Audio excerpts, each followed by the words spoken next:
one of the biggest pop stars in the world. Barbara Walters is here with the seemingly unstoppable Lady Gaga. Elizabeth, you almost have to be Gaga not to have heard of Lady Gaga, even though 2 years ago she was virtually unknown. But now, at just 23 years old, she's hit all the right notes. It's the reason I chose her in December as one of the most fascinating people of 2009, and in the month since then, she has managed to soar even higher. It was an unusual opening night this week at New York's Radio City Music Hall. The famous home of the Christmas Spectacular and the Rockettes was taken and shaken by the hottest new performer in years. With those outrageous outfits, sexually charged songs, and blood-soaked performances, 23-year-old Lady Gaga has turned the music world upside down, selling 8 million records. She won Best New Artist at the MTV Video Music Awards. It's my first man. Became the first artist ever to have 4 #1 hits off a debut album. Appeared on Saturday Night Live with Madonna. Hey, guess what, Madonna? I'm totally hotter than you.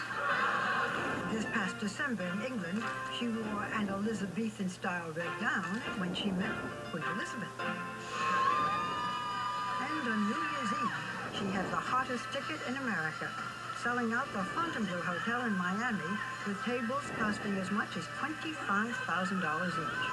But when I met Lady Gaga, she was not in one of her outlandish costumes. Instead, with her platinum hair and serious Chanel suit, she was quite a lady, and not Gaga at all. You know, I don't take my glasses off for many interviews, but I'll take them off for you. Oh, thank you. What's the biggest misconception about you? That I am artificial and attention-seeking, when the truth is that every bit of me is devoted to love and art, and I aspire to try to be a teacher to my young fans who feel just like I felt when I was younger. Which was? I felt like a freak. I guess what I'm trying to say is I want to liberate them. I want to free them of their fears and make them feel that they can create their own space in the world. Born Stephanie Joanne Angelina Germanata, she grew up in an Italian family on New York City's Upper West Side. She learned to play the piano as a child, and by age 13, started writing her own songs. Did you know at 4 and 5, as a very little girl, that you wanted to grow up and perform? I had this dream, and I really wanted to be a star. But I was almost a monster in the way that I was fearless with my ambitions. By 18, she was performing in New York City nightclubs. At one point, when you were performing, some of the customers did something you didn't like. And you did what? Something just came over me, and I took my clothes off. You took all your clothes off? Not all of them. I left my bra and underwear on. You take your clothes off a lot. I do. Is it your desire to shock? Because what you do is considered shock art. Certainly. So Gaga is a name you just plucked? Not exactly. I was performing in New York, and my friends started to call me Gaga. They said I was very theatrical, so they said, "You're Gaga."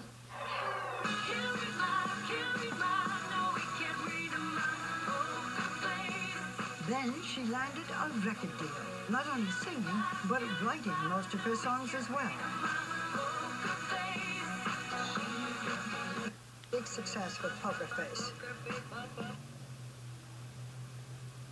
Found to do with your sexuality. You know what I'm talking about. Oh, bluffing with my muffin. Yeah. Yeah. Bluffing with my muffin. I hope I'm allowed to say it. So people thought you were saying you were bisexual. Are you bisexual? I do like women. I've only been in love with men. I've never been in love with a woman. But that's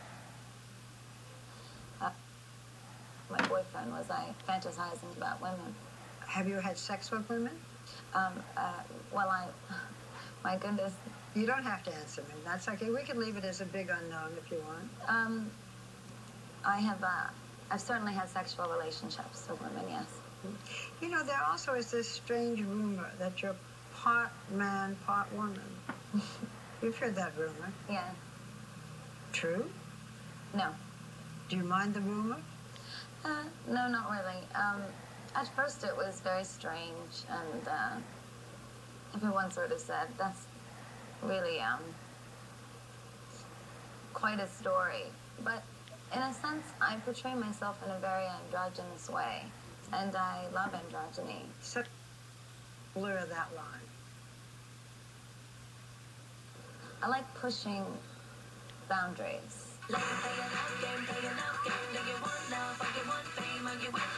Pushing boundaries, bizarre outfits, and scantily clad performances, not exactly a father's. It's so easy for my dad, especially in the beginning. I mean, we didn't talk for months after the first time he saw me play. And my mother told me that he was afraid I was, like, mentally unstable. But these days, he is totally supportive of her. And last year, she gave him an amazing gift, life-saving heart surgery. The doctors were telling us that with the condition that my dad had, he wouldn't have a heart attack. He would just drop dead. So I went home. I left work for a bit, and I said, you're not going to die in this house. And he had the operation. Yeah.